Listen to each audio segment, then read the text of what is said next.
I want to thank our sponsors, Athletic Greens, who created AG1, one of the most innovative packets of supplements, including 75 high-quality vitamins, minerals, whole food source superfoods, probiotics, and adaptogens to help you start your day right.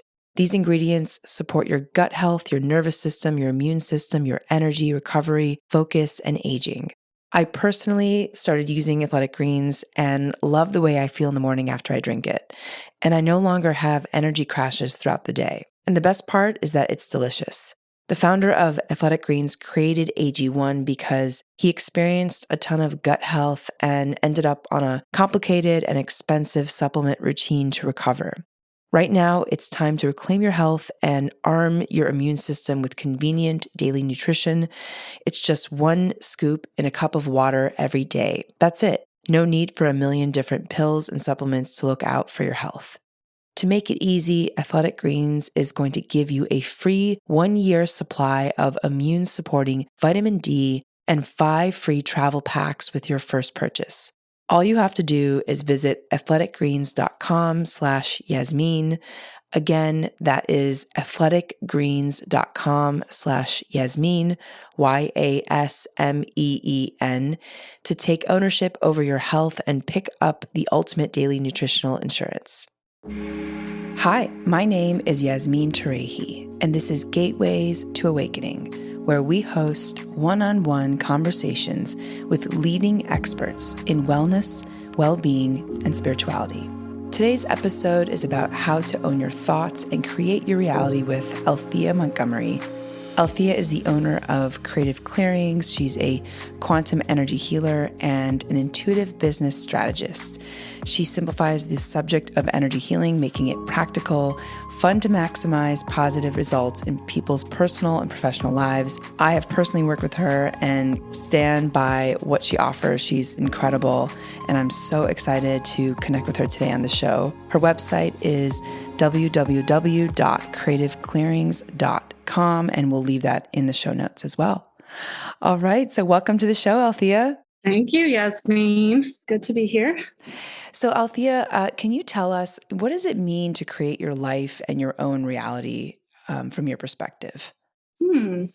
Well, we're creating our lives, and I would say more of creating it consciously. It happens a lot unconsciously. So the work I like to do is help people become more aware of what they're thinking, what they're focusing on, and how their states of being are being reflected back to them rather than just default. Seems like stuff is just happening that you like or you don't like, and you just kind of have to deal with it.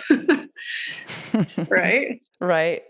Yeah, it's so interesting because I know when we started working together, I think, one thing that you mentioned was how we're creating our own reality with our thoughts, our belief systems, which is kind of creating our identity. And I just think that's such a powerful point because I think a lot of people don't quite, understand what that means. And maybe you could talk a little bit more about that. Yeah, so I love that you use the word creating identity because that's basically what it is. To simplify it, is we are shifting into different states of being, which encompass what you could call an identity. So the thing that gets a little tricky is most of us aren't aware of how powerful our thoughts are. And it's not to be afraid of our thoughts, but taking a step back and being non-judgmental will allow you to really take a neutral look and go, oh, yeah, okay, I can see how I created all this crap I don't like. And from that point, then you can create something different. So collapsing in and out of different states of being is happening to all of us all day, every day at speeds that our mind cannot comprehend. And the thing is, it could be something as simple as you would never know there might be a molecule that's changed in a chair. And that means you're in a different state of being. So each state of being you have has, I would say, probably trillions of different points of view. So thankfully, you don't have to worry about that point of view, the version of me that's with the love of my life. You don't have to go in and nitpick every single, negative thought or belief you have. Thankfully, it's just really embodying, what do you think you're going to feel like?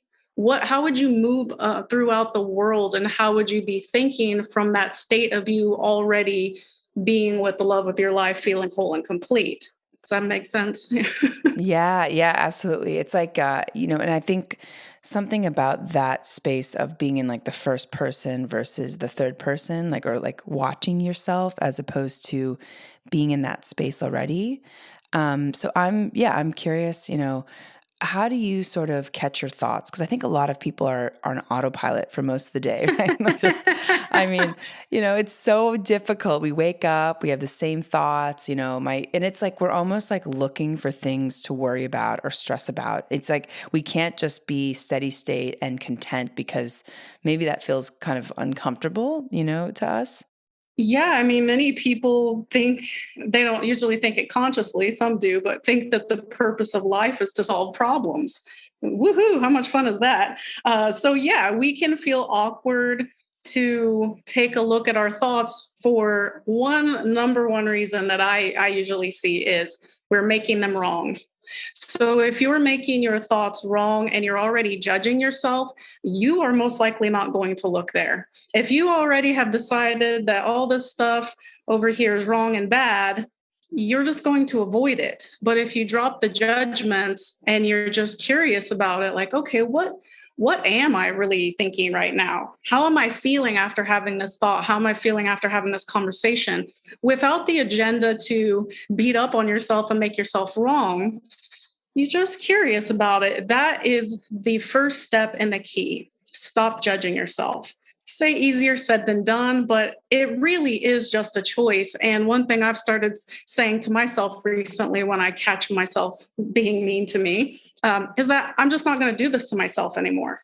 That it's me, it's my thoughts. Even if you're having memories, they're in your head. It's no one else doing it to you. So I'm going to make an effort to be kinder to myself.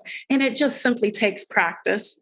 It took practice to get you where you don't necessarily want to be. So it takes practice to be more in the flow of good thoughts and good experiences. Practice, but it doesn't necessarily have to take a long time either because people feel overwhelmed and are like, I gave up. Going back to my crappy thoughts. Forget it. I quit. Well, speaking about timing, like how fast have you seen changes take place, with people that you've worked with? I mean, you've worked with people over 20 years, so you probably have thousands of data points at this point.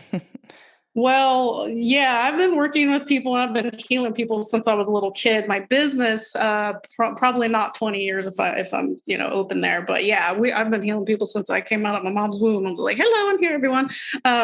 So I'm instantaneous with some things. It really depends on what the person has going on.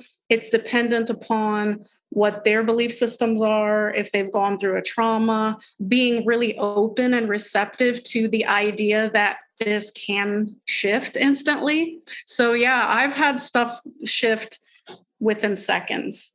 And most of the time, though, what I like to do is I always tell people we have to identify what it is that you actually want because we tend to keep beating that drum of what I don't like, what I don't want. It's like, okay, so you have that.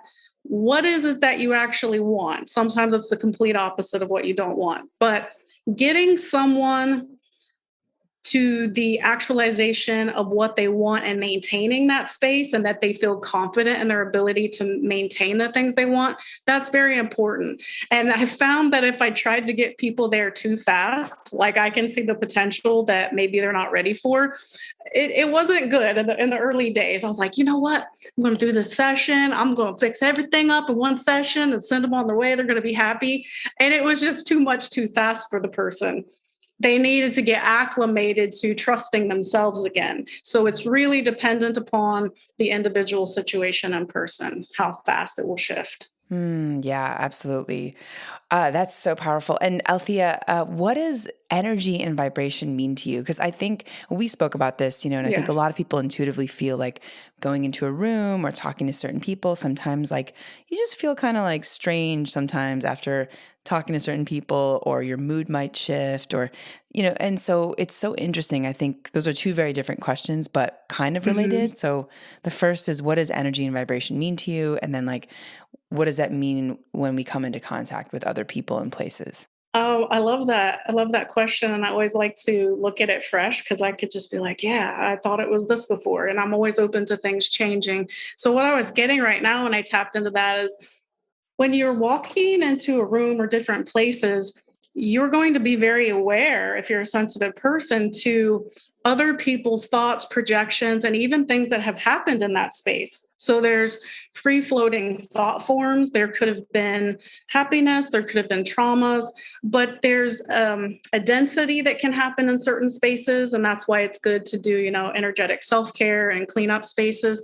But it's also our own individual perception of what's heavy, what's negative, what's bad, what's good. So it is a fascinating mix to me that you could have multiple people walk into a room and they would all have a very different experience of what it feels like. Some people wouldn't even notice. You and I'd walk in a room and we'd be like, whoa, what happened in here? And other people would be like, what are you talking about? I'm hungry. Do they have food here? I'm like, I'm not eating here. I'm out of here. So it really is a mix between there absolutely is imprinting and branding that happens in homes and certain places and the land around the world, but then it also does get mixed in with your individual points of view. So hopefully that answered that. That's what I'm getting right now. Yeah, yeah, absolutely. And what about, energy and vibration, like as it pertains to certain people? I mean, are we constantly in a state of flux with our thought forms, or do some people, what does it mean to actually like have energy in the body? Because I think a lot of people don't understand what that means in terms of how to manage it. Yeah, I do see that we're all always in constant flux. Everything's dynamic. But what tends to happen is many people go right back into the same states of being.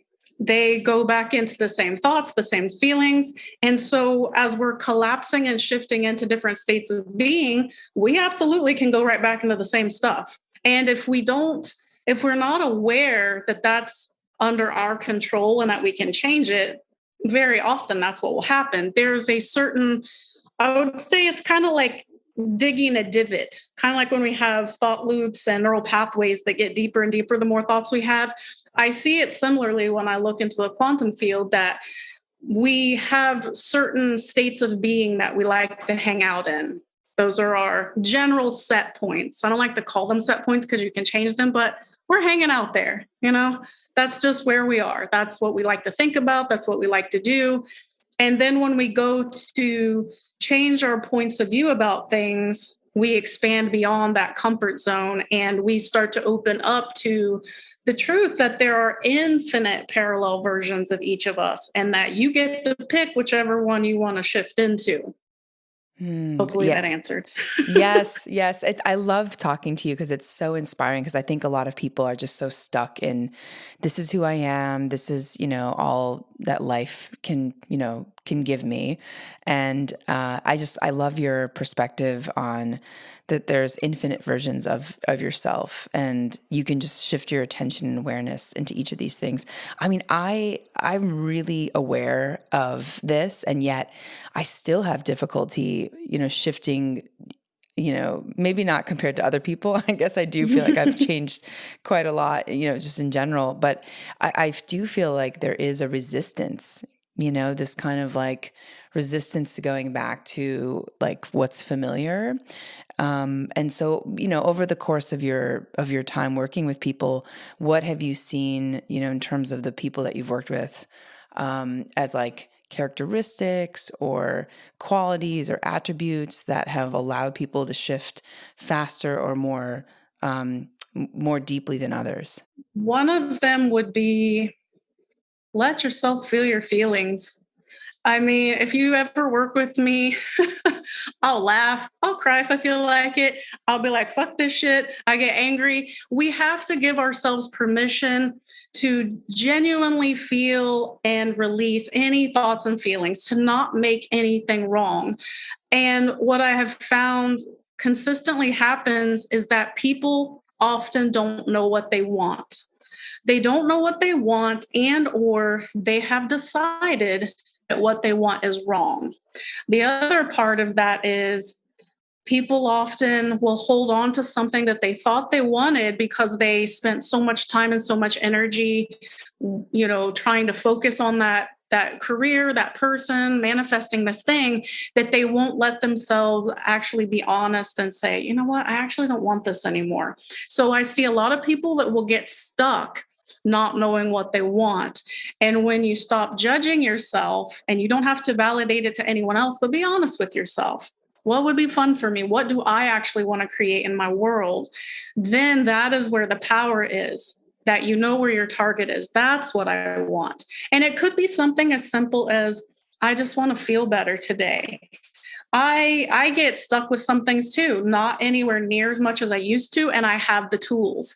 It's important to give yourself permission to feel angry, to cry. Like, there's this thing that's toxic positivity, that you got to let yourself be honest with how you're feeling, and then that brings in the energy that you can trust yourself, that I'm not going to judge me. I'm safe with me. All of my feelings are safe with me. And from this place of me supporting myself, now what do I want?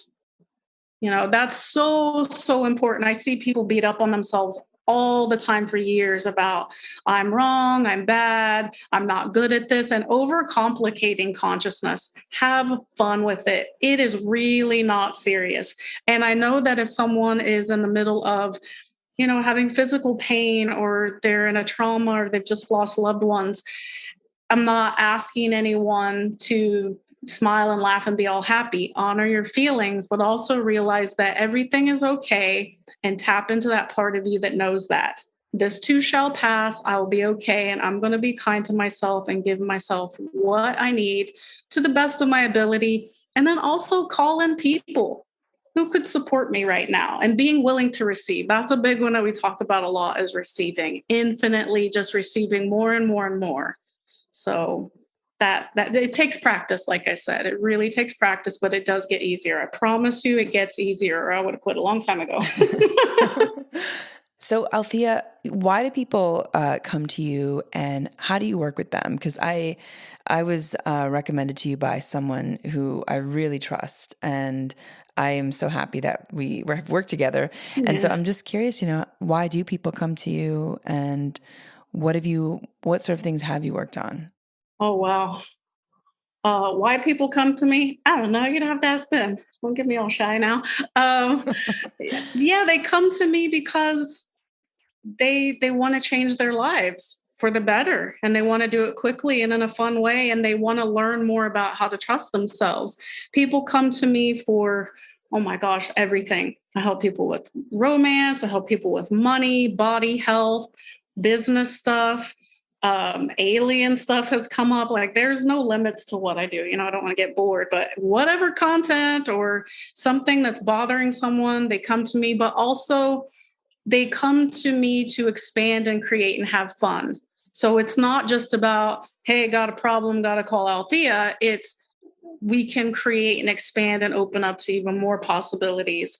I do a lot of work with businesses as well, helping people to get in alignment with their message, their branding, a lot of stuff with calling in, manifesting, and allowing funding for all sorts of different businesses.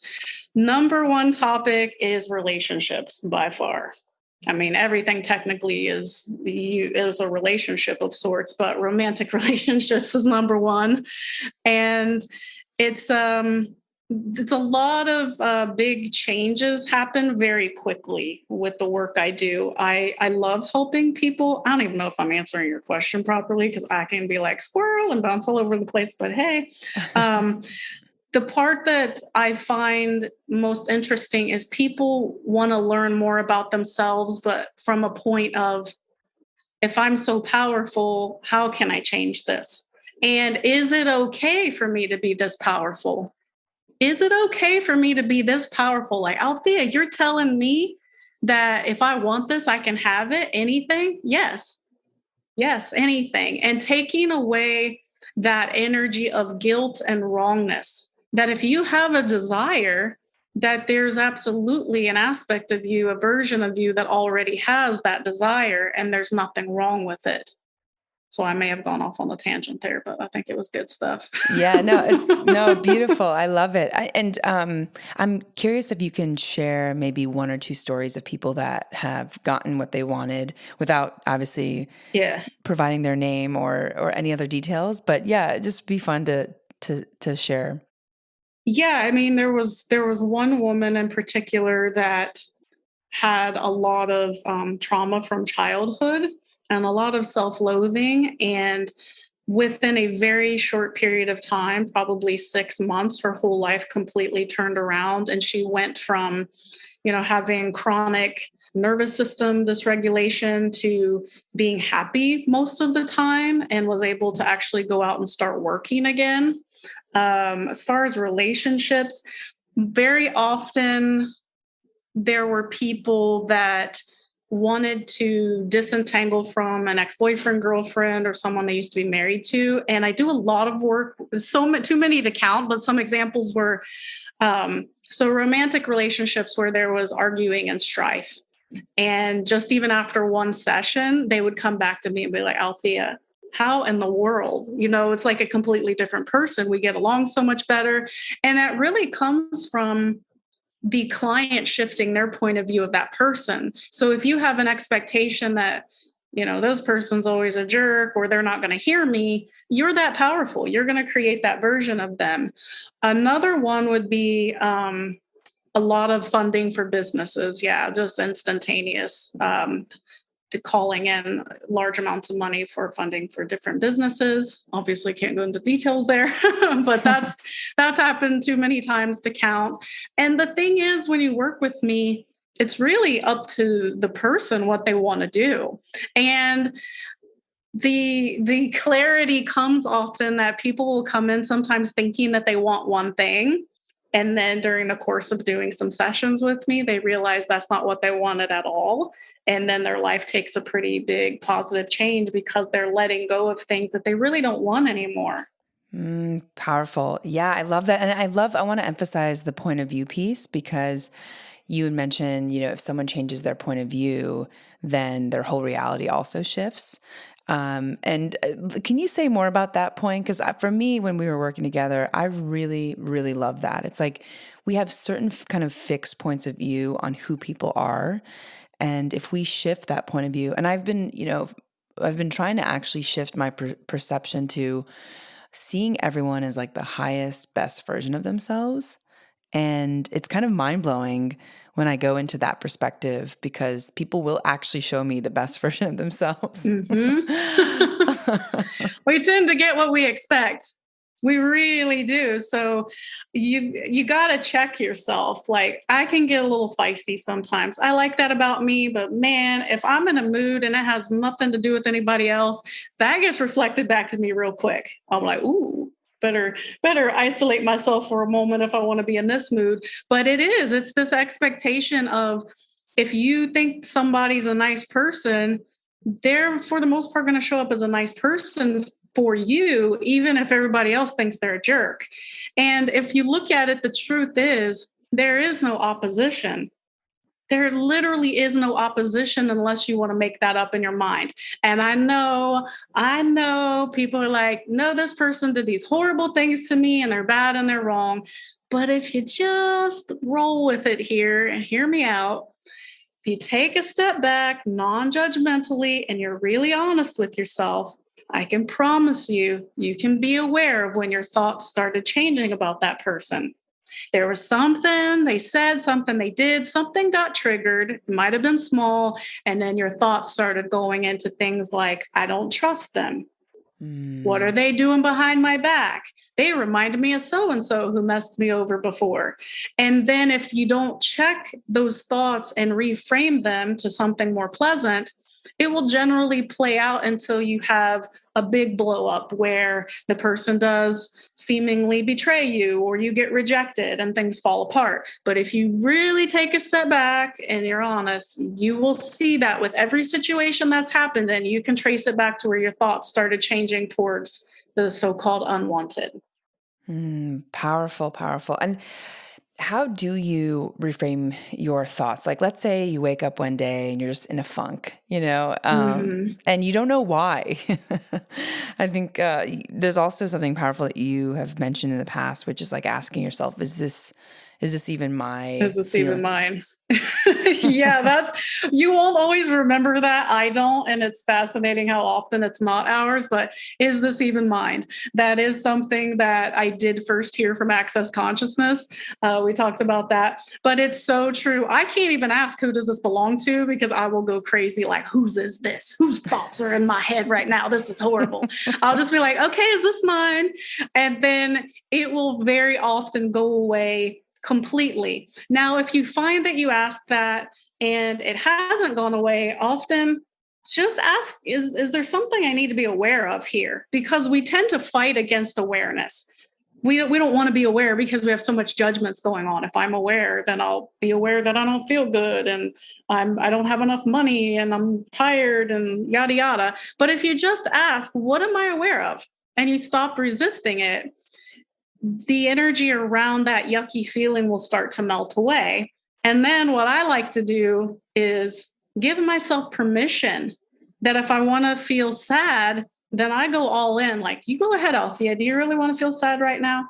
Not make it wrong, but like, if you want to feel sad, feel sad. If you give yourself permission to feel whatever you're feeling in the moment without resistance, it will go away much, much faster. I'll be like ready for a full blown meltdown on the couch. And I'll be like, man, that's 30 seconds and I'm done crying. I'm already over it. And then you move on. And so, really saying to myself after that, do you really want to think about this? Do you really want to focus on this feeling that's not comfortable? Do you really want to rehash arguments or uncomfortable things in your mind and be real with yourself? And I just say, I'm not doing this to myself anymore. I give myself permission, but once it's gone on for a little while, then I come in and I'm like, nah, we're done. We're not doing this anymore. Goodbye. So, and you have the power to do that. You have the power. Every single person has the power to do that. Yeah, powerful. I think a lot of us just are kind of in a program, in a program that we don't necessarily want to be running. So, and it's so interesting because I think a lot of us, I think we really do feel a confinement of the possibilities of who we can be, right? It's just based on what we see around us as opposed to our imagination. And so I want to talk about why you chose the name Creative Clearing and also what is quantum healing, because that's the modality that you practice. Yeah, I mean, creative clearings is because I'm doing clearing. I just always called it that. And I'm really, really creative. And I love art and anything to do with art and music. And it's also a play on we're creating our realities and I'm helping other people create. So what I have found in life that it is a combination of you create, you like it or you don't like it, you clear, you create some more, you create, you clear, you create, you clear. So that was where I came up with it. And it's just fun and playful and just fit the energy of what I was bringing to the world. As far as quantum, I love the word quantum. My father was reading quantum physics books when I was a little kid, so I was always like picking up on that. And I always would see the quantum field before I even saw like a picture of NASA that showed what it looked like from their point of view. I had actually painted it and I had already seen what it looked like in mind's eye. So just to give a name to what I do, because I do my own thing, I just like, we'll just call it quantum healing. That's what happened with that. And I love it. So, and it feels very unlimited to me because I don't like to be limited by any modalities. I really like to freestyle. And I think it's important for me that I go with the flow of whatever's being presented to me in any given moment so that I don't get stuck in points of view and limited. So the quantum energy feels so unlimited and just pure potential to me. So that's also why. Beautiful. So, Althea, I'd love to talk a little bit about your journey. What brought you to the space? You mentioned you've been healing people since you were young. I know that we've talked about this a little bit behind the scenes, but I'd love for you to share with our audience because I think a lot of people. We have about 70 countries represented in our audience, so a lot of people are maybe new to these, what is it called? Like clairaudience, clairsentience, these like extrasensory perceptions Hmm. that people have. And then others are very familiar with it. So I'd love for you to just share about, what does that mean? Like, what can you access and see that other people can't? Because, and I say this because I know that when you and I get together, we can feel rooms and spaces as well. Hmm. And I know that you have a lot more extrasensory perceptions than the average person, by a lot. So if you could just talk about that. Good times. I mean, the one that people tend to get the most focused on is they want to see stuff. I want to see it. I want to see it. And it doesn't always show up that way. I see things very, very vividly. I feel things. I perceive things beyond what we could comprehend or have a label for. Very rarely do I smell energy. I'm grateful for that. Sometimes I'll smell energy, but that one's not super big on my list. So that's good. But hearing things, absolutely. Talking to bodies is a big thing for me too. And so as a little kid, I was just super aware, and I'm very grateful to my parents that they were so open minded. But I remember being really young, like maybe a year old, and I remembered being consciously aware of my body. And I remembered looking around at everyone, and I was so happy, and I just liked to dance and play. And I remembered having the thought, everyone forgot that they're God, that my point of view is what has always been truth for me is that we're all part of God's source energy. Whatever your beliefs are, there's a part of you that knows and feels that oneness with everyone.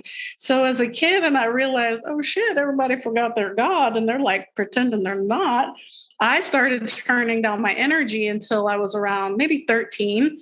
And then it started just flowing full force. I started seeing things. I didn't want to see that. I'm a very skeptical person, Yasmin.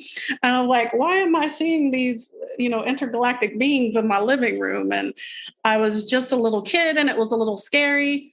And so I started to think I would study books about astrology and yoga and all these different things. And they were helpful, but it didn't really bring me what I was looking for. And what I was looking for was that it was okay to be me, that whatever I was perceiving, me feeling good about myself, remembering that I was connected to everyone and being able to heal people by moving energy and actually just seeing them healthy was a good thing.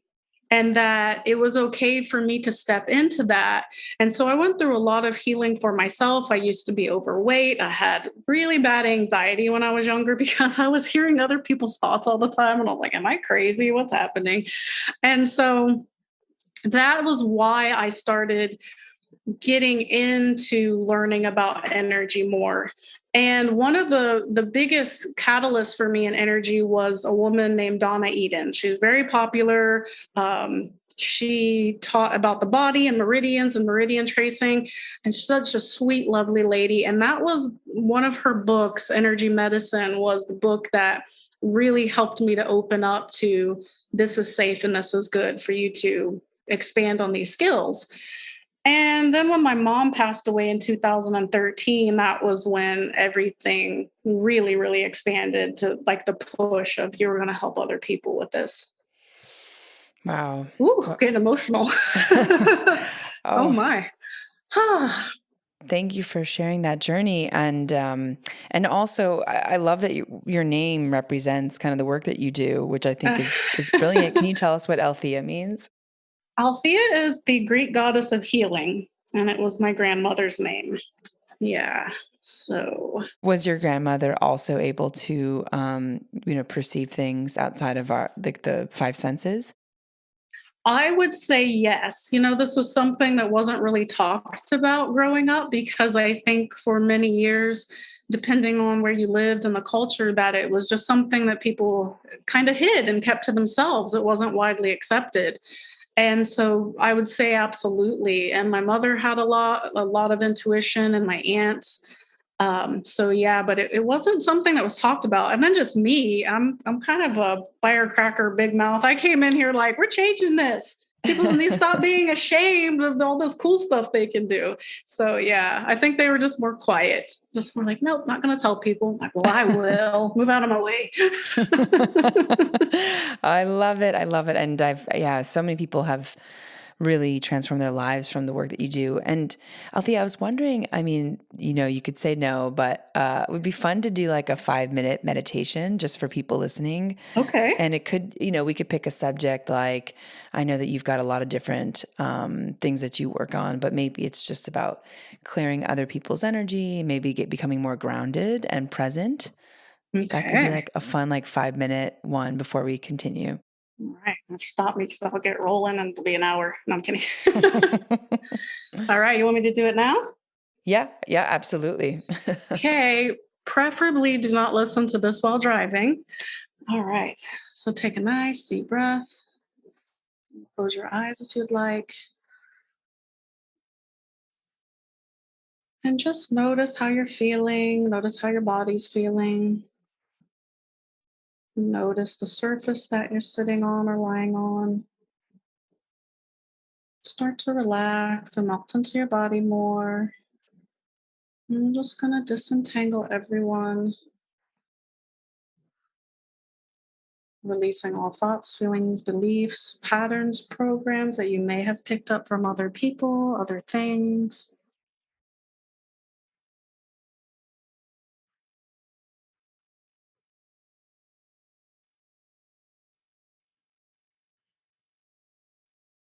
And relaxing a little bit more as we start to calm and rebalance your nervous system. And remember that you are in control the entire time. You can receive the shifts if you like. If you don't, let it just float past you. Everything will move perfectly for each individual person listening.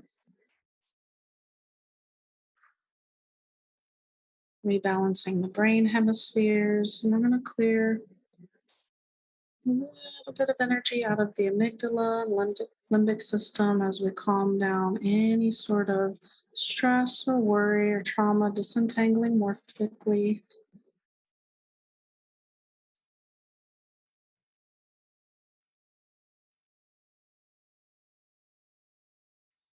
Another deep breath as you start to expand your energy out through all of your cells, all of your molecules, and just noticing any places that you are avoiding, and just go ahead and take up more and more space. We're also going to disentangle and clear out any confusion, any distractions around what you truly desire to create, and just activating and allowing that you have awareness, easy awareness. This is what I want to create now.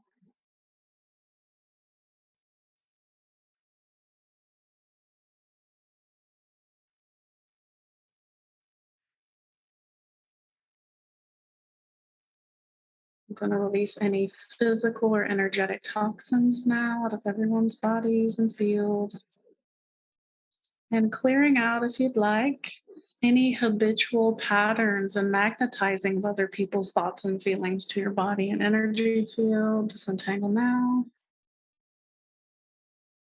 And that every day it's becoming easier for you to be aware of what thoughts and feelings are yours as opposed to others.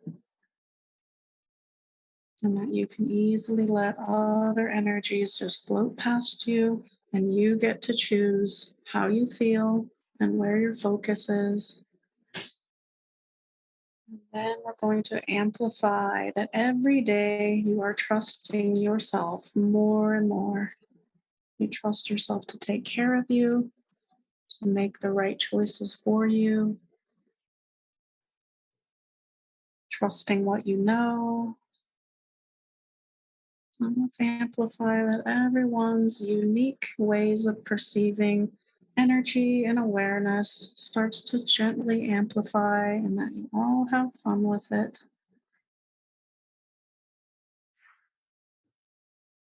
Pulling in any other awarenesses, frequencies being asked for. Taking another nice deep breath as you bring your attention back to your body, back into the room. Hmm. Very nice, Althea. That was beautiful. Yay! Thank you so much.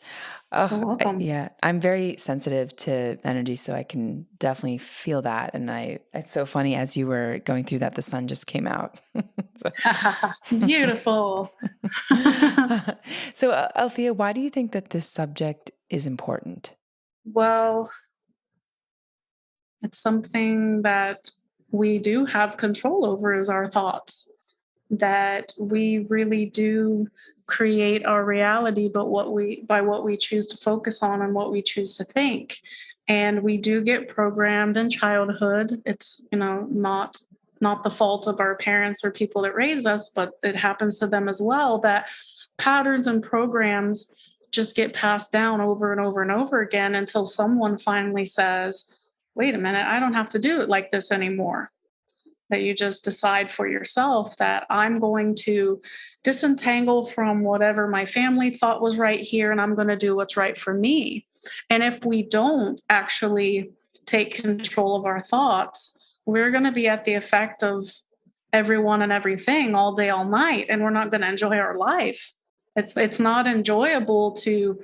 I kind of see it as being in the ocean and just getting whipped around by the waves, that you're at the whim of someone else's thoughts and feelings, or this is the way the family always did it, so I have to do it that way. And it's just simply not true. That you got to give yourself, or you can give yourself permission to choose any thought that you want. You do have that freedom any moment, any time of the day or night. You can decide what you're going to think and what you're going to feel, no matter if it feels too big, too scary, too much has happened. I promise you, you do have that power. And I can guarantee everyone listening, you could find at least one time in your life where you did just that. There's been times where maybe something was going on and you didn't like it and it went on and on and on. And then one day you were just like, enough, I'm done. Being done with something is a way of saying that you just collapsed out a pattern. And all it takes, if you get down to the nitty gritty, is you just choosing it and saying, boom, done. I'm not going to talk about it. I'm not going to think about it anymore. This is done. So I encourage everyone to just take a moment and think back all those times that you stopped a pattern, you just said, nope, no more. And how many times when you truly 100% choose something, you always get it. And if you didn't get something that you said you wanted, you either didn't want it or you weren't fully committed to it. So just take a look at all that and look back over your life, because I have plenty of references and other people I talk to have plenty. Yeah, it's so, thank you so much for that. It's such a powerful reminder for all of us listening. And in terms of just enjoying our lives and being aware of the thoughts that we're focused on and we're creating, I think again, so many of us are just living on autopilot. So Yeah. this is such a powerful exercise. And even, for those of us who are aware, I think it's still hard. It does take daily practice. I'm sort of in the process of re-examining all my thoughts all day long, and it's definitely, it's tough. It can be very tough. It can be, but I would say that we want to reaffirm that this is getting easier and easier for me every day. And one of the key pieces I found that makes it easier is be aware of the feeling in your body. When you start having so called negative thoughts or things that you don't like, your body will give you a reaction. I always feel, I call it crunchy. I feel restricted, like I've collapsed down. I feel crunchy. I feel agitated. You could feel something like that, but even ask your body to give you an awareness, and you will notice that will show up that whenever you're thinking thoughts that really aren't in alignment with what you want, you will have an awareness in the body, and then you can reframe it. That way you don't drive yourself nuts all day looking for, reframing thoughts. You really don't have to do that. You just catch yourself when you're in a negative thought and reframe it. But most of the day, you just find ways to feel good and be lighter about it all. Like, you don't have to psychoanalyze every thought you have, because that does not sound fun at all. Yeah, but just I've used that a lot. Hey body, hey, I'm gonna just put that in motion.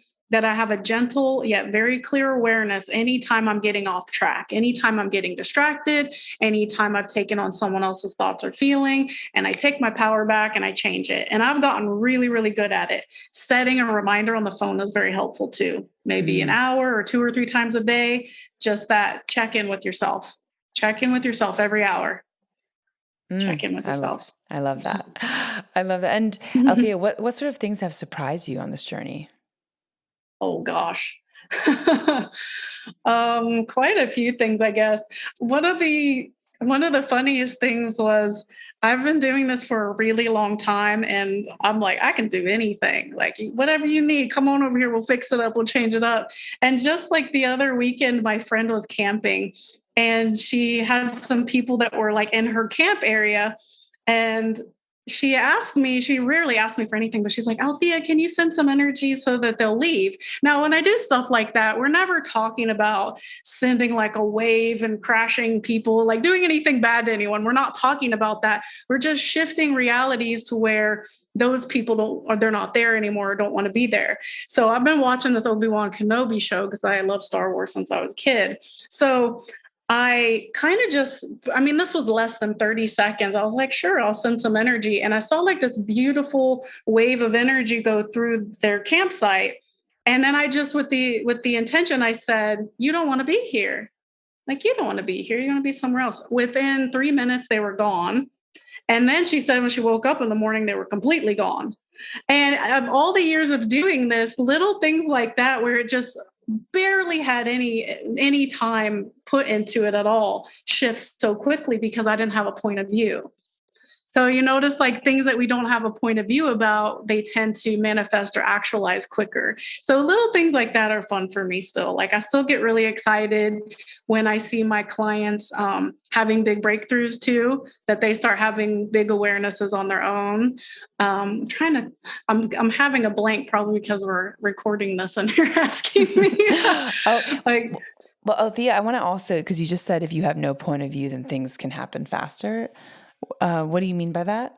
Well, the points of view that we tend to have about things that we make a big deal is that it's a big deal.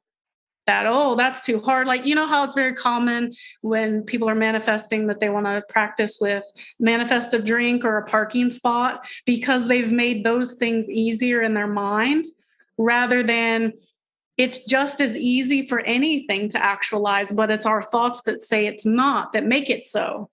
So I think it's the same as it says in the Bible. I'm not going to get the wording correct, but it's as easy to move a mountain as to do such and such. So manifesting the coffee, manifesting the parking spot is simple to most people. They'd be like, oh, that's easy. Like nobody cares. That's easy. But having the ideal romantic relationship is a big, significant deal for a lot of people. So the fact that they have all of these points of view that it's difficult or they've been hurt in the past or they're not good enough, whatever the stories are, those are the things that push it away. Yes, I love that. Yeah, it's the sort of bigger things in life. It's our perspective that makes it, I think, more. There's more of a resistance there when we think it's big. It's the story that we're telling ourselves. Yeah, so tell it good. You're making it all up. Make it good. So this is the easiest thing for me ever. This is so easy for me. I always get this, and you'll feel like you're lying to yourself, but.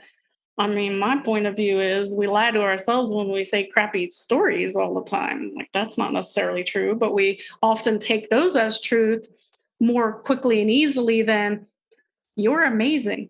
You're amazing. You're beautiful. You have so many awesome skills and talents. And just you are an infinite, magical being and full of love and so many great qualities. That's truth to me. And that's why even if people can't receive that kindness fully, that it feels good. And people tend to giggle when I say stuff like that. Like, you're amazing. You can have whatever you want. And people get a little shy and then they're like, yeah, girl, I know. So yeah, you got to talk yourself up. I love it. Do you like set like a timer each day to do that for yourself or does it just come naturally now? It's very, very natural now, but I had to take the app off because that's not my phone. I think I need a new app. I would set an hourly timer just to check in with myself. And what does the check-in feel like? Like, what do you say? I check in and I make sure that my energy is expanded. That's number one for me. Just make sure that I'm expanded, that I haven't retracted, and to make sure that my energy field is clean. Like I can kind of tell, but I'm in sessions all day and, you get kind of distracted. But just to check in to ask myself, is there anything that I need? So it could be food, could be water, but like anything. And really being open to what the answer is, having no preconceived notion, but Althea, do you need anything? And then what would you like to do? And sometimes I'll throw in, a quick visual or something. If I'm working on something in particular, I will saturate myself in that state of that thing already being done. It's really whatever you want to do, but check in with yourself and see if you need anything, because then you're not neglecting yourself anymore. You might be surprised what you find out. What about like, I find that a lot of people reach for like addictions or distractions when they feel really disconnected from themselves. What do you do when you feel disconnected from yourself? What's sort of like the next step or thing that you do? I find it very helpful to put my hand on my heart area, sometimes around my belly, but having that connection in that moment and then just taking a deep breath, taking a deep conscious breath will automatically recenter us, and just slow yourself down for a minute and then just asking, what am I aware of? I have that happen still too. I'll get on my phone, not even, I read a lot, but I'll get on my phone and just start moving my finger around. I'll notice at times just doing nothingness, and then I'll stop and go, oh, wait a minute, I'm aware of something. What am I aware of that I don't want to be aware of? I'm avoiding. So you catch yourself when you're going into those hypnotic trances, because that's basically what it is. You're in a trance. You're in a trance state where you're going back into patterns that you probably don't want, these default things. So don't judge yourself. It happens to everyone. I have not met a single person that doesn't try to check out or numb out or get distracted. But I find that it's usually an avoidance of something you're feeling or something that you're aware of. And it could be you're aware of something nearby, and it doesn't mean it's bad, but you're just aware of energy. You could be aware of a neighbor. You could be aware of something happening on the other side of the planet, intergalactically. Thankfully, you don't need to know, but just simply acknowledging that you're aware of something will help to melt away the resistance. I love that. Okay. That's great. I will try that. And I love that you said trance. I just Yeah. picked up this book called The Trances People Live In, which was funny. I'm like, did you mention that on purpose? I was picking up the word trance. It's very accurate. I mean, we were walking around in trances. We're in and out of trances all day. You could liken them to states of being. I mean, you could kind of sort of use those interchangeably to an extent. Oh, it's so interesting because I think we can always tell when someone else is in a trance. Like, I mean, right? Yes. But we oftentimes can't tell when we're in a trance. So I think what's so interesting about like relationships and people is that whenever we go into these trance states or we disconnect, I think it's like instead of approaching it as like a personal attack, I think it can actually just be used as like an observation point on, what's going on with another person. It's like less about us.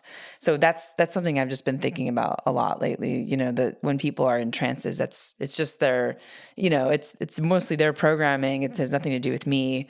And I find that whole kind of episodes to be interesting. Well, that is true that it's their stuff, and a lot of people have a lot of trauma responses that get activated at different times. And I've said this to you before, that we don't necessarily need to know the whys, but just doing your best to see everyone, including yourself, whole, happy, healthy, complete. Just see everyone in the best light. You don't have to give people energy. And there are a few people in my past, I'm a nice person, but I'm like, I'm not giving them any more energy, but I'm not going to wish people bad either. But you have the ability, as the powerful infinite being you are, to say, okay, so and so seems to not be doing very well. Well, I'm not going to see them that way. I'm going to hold that space that anytime I think of this person, they're only going to be whole and well and complete in my mind. That I'm not going to play into something that they're projecting for me to see them as not doing well. I'm going to take my power back and like, no, I won't see you that way. I see you well. So seeing that someone's in a trauma response is very life-changing, because then you come from a space of kindness, and you also notice where not to get in maybe an argument or a discussion with that person when you acknowledge that they can't receive you from that space. So then I would go inwards and start changing your perception of them. Like, no, they're doing well. Does that make sense? Yeah. That's pretty, like, it gets a little wonky, but it's good. Oh, things I wish I knew 10 years ago. Me too. There's a lot of things I wish I knew 10 years ago. What do you want to tell our listeners about their health, wellness, and well-being? What's your main takeaway, Althea? Be kind. Be kind to yourself. Just maybe even be open to, am I being kind to myself? Because we do things, like you said, out of default and trances. Start asking, like, am I being kind to myself? And what would it take for me to be a little more kind with myself? And not judging your food, not judging your drinks, because you're giving a very powerful command to everything you ingest if you have all of these negative points of view. Like, I've heard women say, if I ate this, it would go straight to my thighs. Well, you just gave a powerful command for that food to go straight to your thighs. So just seeing everything and everyone as an extension of you, and just set the intention, for lack of a better word, to that all of your food, all of your drink, all of your relationships contribute to you, your health, vitality, and well-being. And then you get to be that for others as well, that people are there to support you, and allow them in whatever way to support and contribute to you. Mm. Beautiful. I am so inspired and feel grateful for this conversation. I think a lot of people listening will as well. And so where can people find you? I had jokingly told you before this conversation, I said, I actually hesitate having this interview because I feel like I'm not going to be able to work with you afterwards. So No, I'll totally make time for you. They can go to the website, www.creativeclearings.com. I'm not really on social media. I have social media, but I haven't been on there in a while because I just haven't felt inspired to. So the website, and then they can contact me, email me. There's sessions, there's audios, that's it. Yeah, Althea is a very great secret, it's one of the best kept secrets. And so, to those listening, you're welcome. You're welcome. Yes, I'm a little bit of a hermit. I like to hermit. It's true. I love it. Yeah. Oh, thank you so much for your time, Althea. This was so lovely. I learned so much, and I'm just really grateful for your time. Thank you, Yasmin. I'm so happy that you had me on. I'm very, very grateful. And thank you to everyone listening. Yay. So for our audience, thanks for joining and for listening. In this episode, we learned about how we create our own reality with Althea Montgomery. And you can tune in to Gateways to Awakening, where we host one-on-one conversations with leading experts in wellness, well-being, and spirituality. Thanks again.